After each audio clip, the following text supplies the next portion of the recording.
오늘 주시는 하나님 말씀은 구약성경 시편 119편 67절에서 72절의 말씀입니다.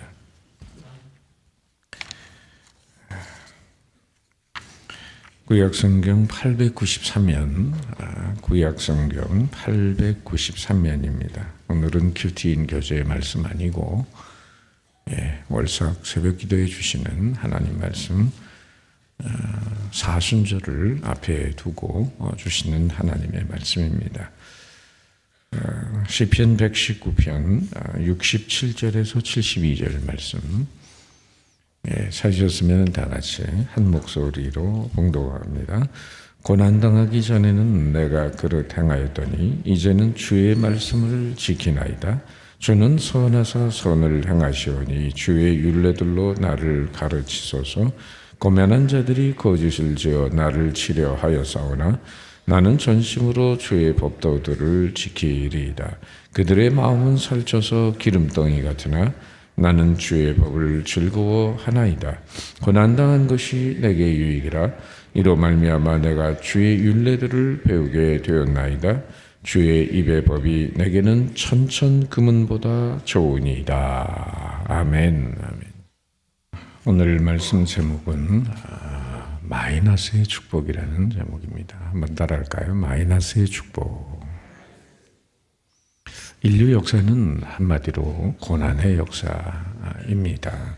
구약성경 욥기 5장 7절에 보면 이런 말씀이 있어요. 사람은 고생을 위하여 났나니 불꽃이 위로 날아가는 것 같으니라. 불티가 위로 나른다. 사람은 고생을 위해서 났는데 그 불티가 흩날리는 것 같다. 또 사도행전 14장 22절에는 이런 말씀이 있습니다. 우리가 하나님 나라에 들어가려면 많은 환난을 겪어야 할 것이니라.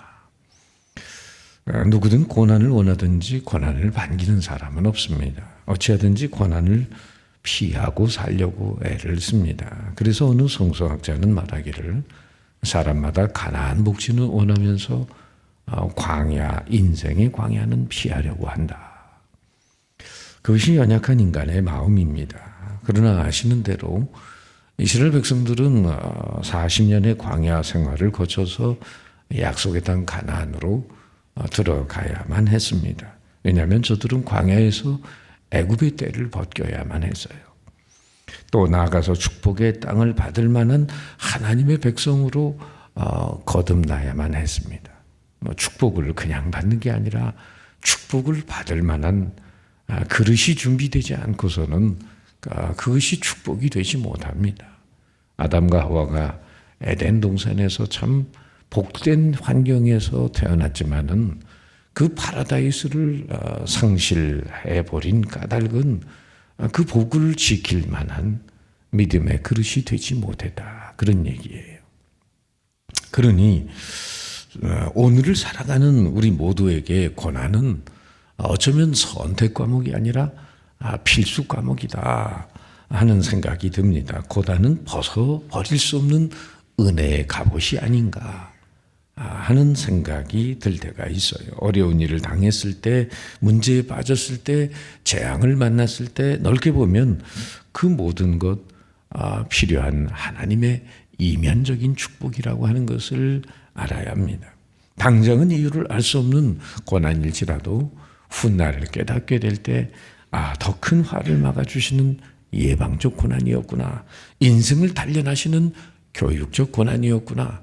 오히려 하나님의 영광을 드러내는 증거적 고난이었구나. 이런 미래지향적인 차원에서 고난이 있었음을 당장은 깨닫지 못하도 고난의 그 시면이 끝난 뒤에 그것을 이해할 수 있는 거죠. 그래서 인간을 향한 하나님의 축복에는 두 가지 방법이 있다고 보게 되는데 한 가지는 바로 플러스의 축복입니다. 따라합시다. 플러스의 축복. 플러스의 축복은 뭐예요? 물질을 주시고 승진을 주시고 합격을 주시고 일자리를 주시고 사업의 형통함을 주시고 기도가 응답되게 하시는 이런 이 모든 일련의 과정을 플러스의 축복이라고 하는 겁니다. 그러나 때때로 하나님은 우리에게 어떤 축복을 주신다고요? 마이너스의 축복을 주시는 거예요. 마이너스의 축복을 허락하시는데 그건 뭐예요?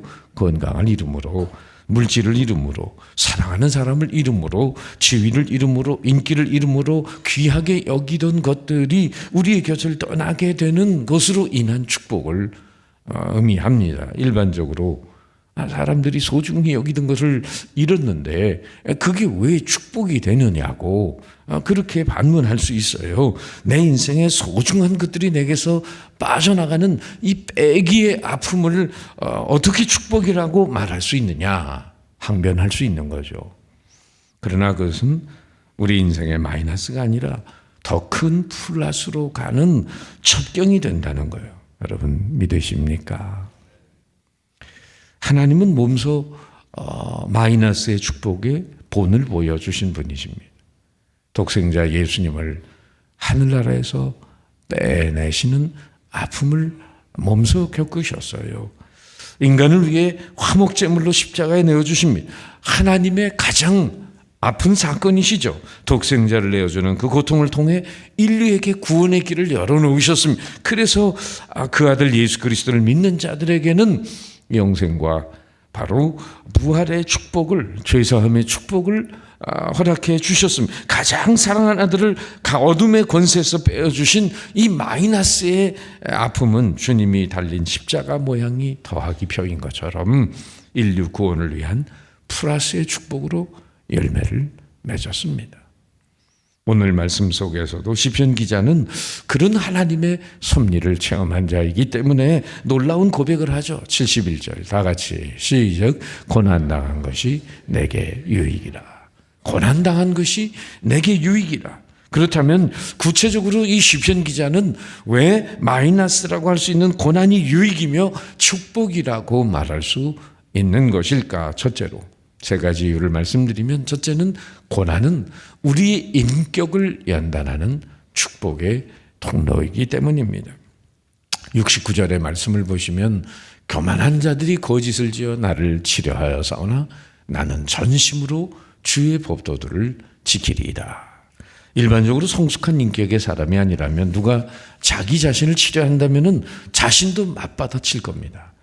즉 반사적인 행동을 보일 거예요. 그러나 고난으로 인해서 단련된 인격은 어떤 상황 속에서도 하나님의 말씀에 따라서 오히려 겸손과 온유함으로 반응할 것이에요. 여기에 마이너스의 축복이 있어요. 사도 바울에게 육체의 가시가 있었습니다. 그도 하나님의 일을 하는 사람이기 때문에 주님께 간절히 간구했습니다. 그러나 주님의 응답은 내 은혜가 내게 족하도다 라고 말씀하실 때에 사도 바울은 깨닫기를 그 육체의 가시로 인해서 자고하지 않게 하시려고, 즉 교만하지 않게 하시려는 하나님의 인격의 안전핀이었다. 자신의 인격을 교만하지 않게 하시는 인격의 안전핀을 육체의 가시로 심어 놓으셨다 하는 것을 깨닫게 되었어요. 바로 고난은 우리의 그 인격을 연단하는 축복의 통로가 된다. 두 번째, 마이너스의 축복이 되는 것은, 고난이 축복이 되는 것은 삶의 방향 감각을 새롭게 하는 기회가 되기 때문이다. 67절에서 한번 같이 더 읽어보면 시작. 고난당하기 전에는 내가 그릇 행하였더니 이제는 주의 말씀을 지키나이다. 즉 고난이 잘못된 인생의 발걸음을 돌이키게 하며 하나님의 말씀이 원하는 방향으로 전진하게 하는 이면적 축복임을 말씀하고 있는 거죠. 고난은 고통을 주지만 그러나 우리의 잘못된 삶을 바로잡아주는 좋은 치료제가 된다는 사실이죠. 그건 수술 받는 것과 같아요. 수술 자체는 고통스러운 과정입니다. 그것을 통해서 잘라낼 건 잘라내고 바르게 할 건 바르게 함으로 병들었던 몸이 다시 건강을 회복합니다. 마찬가지로 잘못된 방향으로 가는 인생에게 하나님이 건강한 인생, 삶의 목적과 가치관이 바른 인생을 살아가도록 고난을 통해 역사하시는 마이너스의 축복이 있다. 우리가 잘 아는 요나를 생각해 보세요.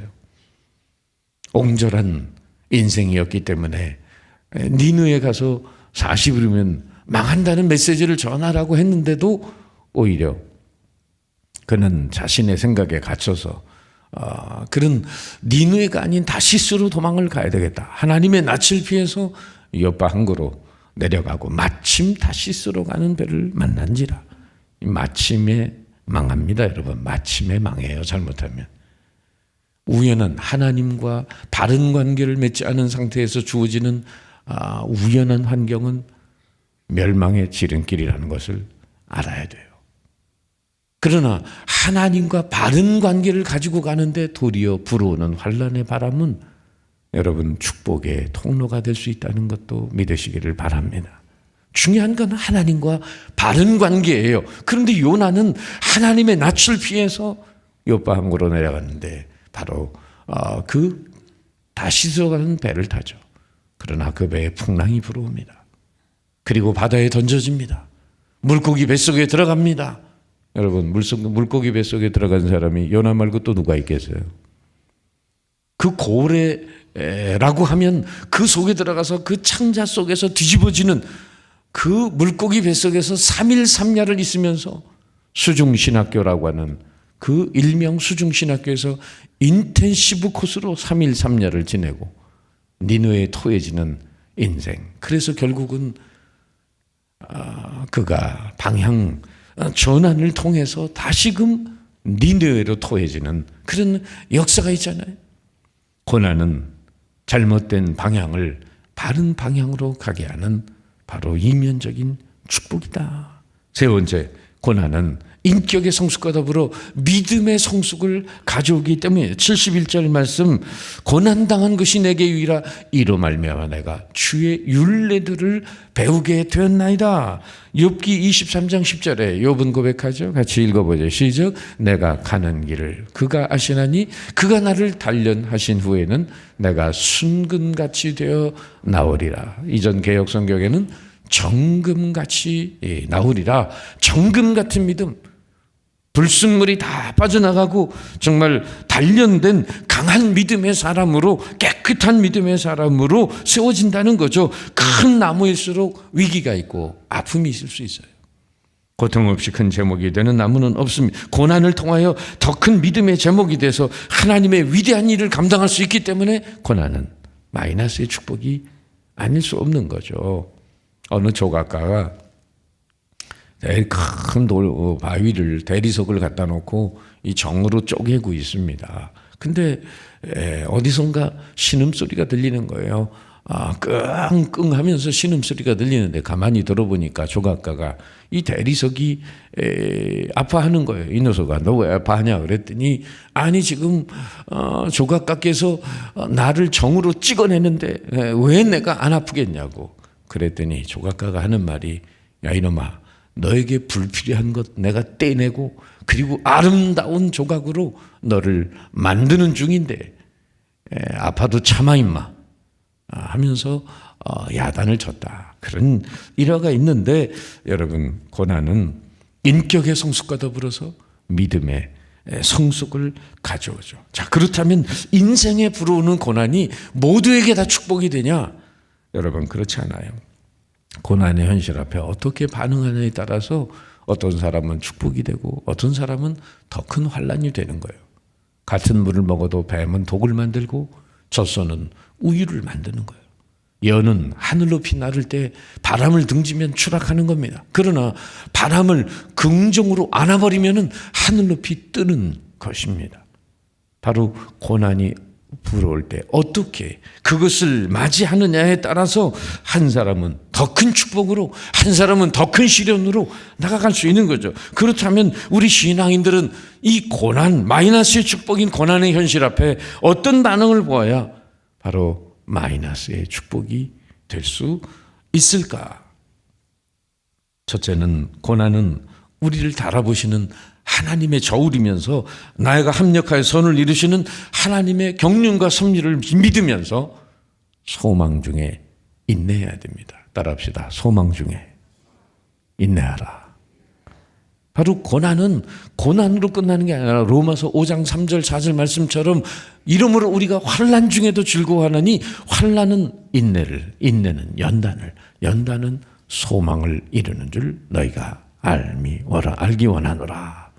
바로 환난은 환난으로 끝나지 않고 인내와 연단과 소망으로 이어지고, 그 소망은 새로운 축복으로, 그 축복은 새로운 사명으로 이어지는 것을 내다보면서 소망 중에 인내하라는 거예요.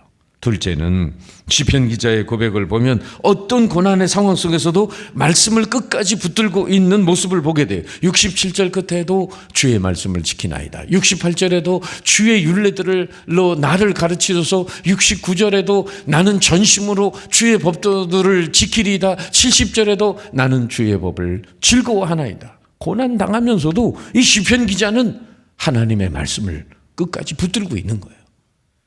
바로 고난 속에서 하나님의 축복으로 전진하는 비결은, 여러분 따라합시다. 말씀을 붙들라. 말씀을 붙드는 거예요. 아무리 고난이 내 삶을 맴돌고 있다 하더라도 주의 말씀을 붙들게 될 때 그것이 축복으로 변하는 역사가 일어나는 거예요. 세 번째, 끝으로 한 가지 고난을 이겨내고 고난을 축복으로 승화할 수 있는 비결은 주님의 고난을 깊이 묵상하는 것입니다. 따라합시다. 주님의 고난을 묵상하라. 바로 송명희 자매의 고백처럼, 내성마비 자매, 송명희 자매의 고백처럼 주 예수의 찔린 가시를 생각하면 내 육체의 가시가 가벼워진다. 주님의 그 손 못자국을 만질 때, 그 주님의 고난을 묵상할 때 내 육체의 고통은, 내 삶의 고난은 가벼워지는 거죠. 주님이 정말 전에 제가 잇몸 수술을 하면서 그렇게 힘들어할 때 주님이 날 위해 당하신 고난을 묵상을 하게 되니까 나는 사치스러운 고통이더라고요. 예수님은 잘못한 것도 없는데 인류를 위해, 나 같은 죄인을 위해 고통당하는데 나는 잇몸을 관리를 잘못해가지고 치주염을 알아가지고 썩지도 않고 생리를 갖다가 여러 개를 빼고 잇몸 수술을 할 때 그 아파가지고 이불을 찢어대고 그러면서도 힘들어했지만 그 순간에 주님이 나를 위해 십자가에 고통당하신 고난을 묵상하니까 나는 사치스러운 고통이더라. 사치스러운 고통. 주님의 고난을 묵상할 때 내 고난이 가벼워지는 거예요. 그 손 못자국 만져라. 그 손 못자국 만져라. 그럴 때 주님이 우리를, 그 고난을 가볍게 해주십니다. 주님의 쓰신 면류관, 주님이 맞으신 채찍, 주님이 찔리신 옆구리를 생각하면 내 육체의 가시가 가벼워지는 것입니다. 성도 여러분, 어려운 고난의 터널을 통과할 때마다 나를 위해 고통당하신 주님의 고난을 묵상하세요. 그럴 때 고난의 십자가를 가볍게 쥐고 갈 수 있는 은혜가 주어지는 거예요. 어떤 고난이 우리의 삶을 맴돌더라도 고난을 통해서 역사하시는 하나님의 섭리, 마이너스의 축복을 믿으면서 더 큰 축복, 더 큰 승리, 더 큰 영광의 역사를 이루어 가시기를 주님의 이름으로 축원합니다.